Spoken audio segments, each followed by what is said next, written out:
Hello, I'm talking here with Roddy MacDonald, the founder and managing director of Water for Health. We're talking about alkalising and water and vegetarian protein powders and green powders, and it's so fascinating. And I'm equally as excited to be talking about good oils. What makes for a good oil? Why do we need a good oil? Roddy's going to tell us all. Roddy, over to you. You've got some oil here as well. Yeah. Sure. We see the use of good oils as being vitally important in people's diets, and particularly when they're moving towards an alkalizing diet, is to get away from the processed oils to start consuming good oils that are beneficial for the body. One of the main reasons why is that good oils are necessary for the permeability and the flexibility of cell membranes. So that is one area that if we do not have cell membranes that are sufficiently permeable and flexible, then we're not going to be able to absorb water or anything else particularly well. So it's important that we get plenty of good oils into our diets. And in our view, a lot of these good oils would be oils that have had the minimum of processing. We're fortunate to be distributing the products from Omega Nutrition of Canada. Now, Omega Nutrition they're not the biggest manufacturer, and they've never aspired to be the biggest manufacturer of oils, but they've always aspired to be the best.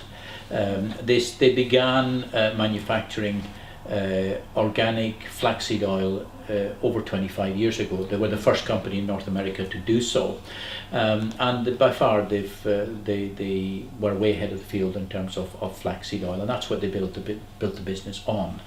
Now, flaxseed oil is one oil which is actually a very fragile oil, in that it is easily damaged by heat, by light and by oxygen, and consequently it must be treated carefully and respectfully, and it must be packaged in such a way so that light can't penetrate.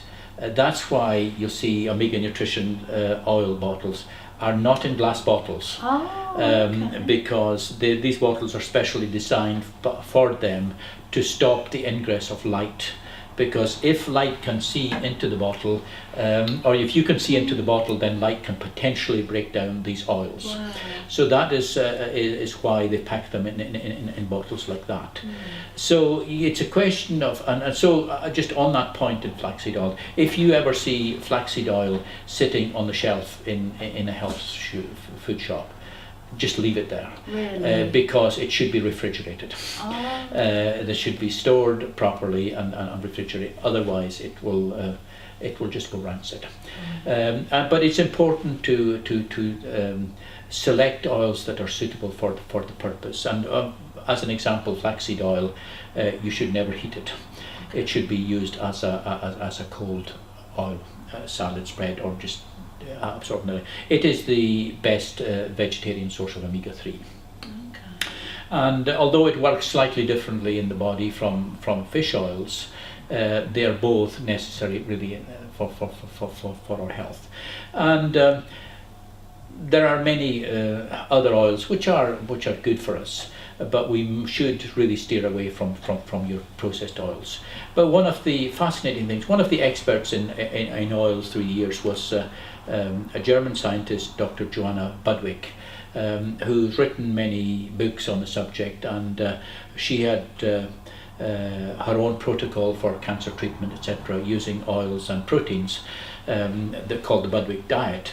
But some of her work is very fascinating, because she believed that what you had in the sun's rays was affecting the electrons in the seeds, and consequently you wanted to conserve that properties of the oils, so that the oils, because if they were minimum processing, would have a high content, a high electron content. In other words, there would be food that would have a bit of life to them.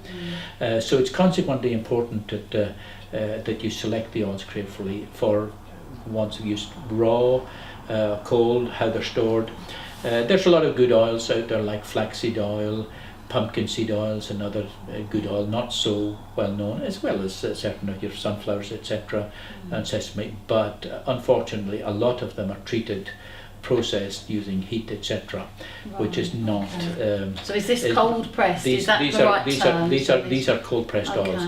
And then when you get into the other oils, such as for high temperature cooking, the one oil that's becoming particularly popular is coconut, and rightly so. It is not, the structure of it's not changed by cooking, but it's a great oil for people to add to their diet. Not just because of its fat content, it's a great energy source. The body utilizes it. It's a healthy saturated fat, but also because coconut oil has got antifungal, antibacterial properties, and it's particularly beneficial for people to add to their diet if they've got any infections or whatever in their system, persistent long-term infections. And there is a variation of it now called MCT oil. MCT stands for medium chain triglycerides. Coconut oil is a medium chain triglyceride. It's made up of three fatty acids, lauric acid, caprylic acid and capric acid. But the MCT is just derived from coconut oil and palm kernel oil, but it only has the caprylic acid and the capric acid in it. And caprylic acid is particularly known for its antifungal properties. But it has become very popular. It's a ready source of energy. The body requires less enzymes to break it down. It's particularly good for people that have got fat digestion problems. But it's also being used for by practitioners for other areas. There has been some publicity with regard to the benefits of coconut and also MCT oil with things like Alzheimer's. Research is at a very, very early stage, but there is a fair bit of anecdotal evidence going about that is probably driving the market in that respect. But it is another very beneficial oil that people could look at adding into their diets. But I think the message is to try and go for oils that are properly processed, carefully, respectfully, and packaged properly and stored. That is fundamentally important, because good oils, they're not only a necessary part of the diet, but good oils that have been treated properly have got tremendous life force to them as well. And that is really what people are looking for, I think, is to have real foods that have got real energy to them. Oh, that's fantastic. So we really need to look for the dark bottles, kept in a fridge, cold pressed, organic. That's really what you've got there, isn't it? Ideally, yes. Not oil needs to be refrigerated. For instance, flaxseed oil does need to be refrigerated, but pumpkin seed oil doesn't need to be. But then there are other combinations like the Essential Balance oil here. That is a blend of 5 different oils. It's got the flaxseed oil in it, it's got pumpkin seed oil in it, it's also got sesame seed oil and sunflower seed oil and borage oil in it. So it's a combination to give you the ideal proportion of 3, 6 and 9 oils. The problem also with modern diets is that most people are consuming too much omega-6s, ideally not, and insufficient omega-3s. And it's necessary to try and address that balance. Omega-3s are necessary for so many functions, particularly the cardiovascular system, the immune system, etc. So to try and restore the balance is also highly beneficial.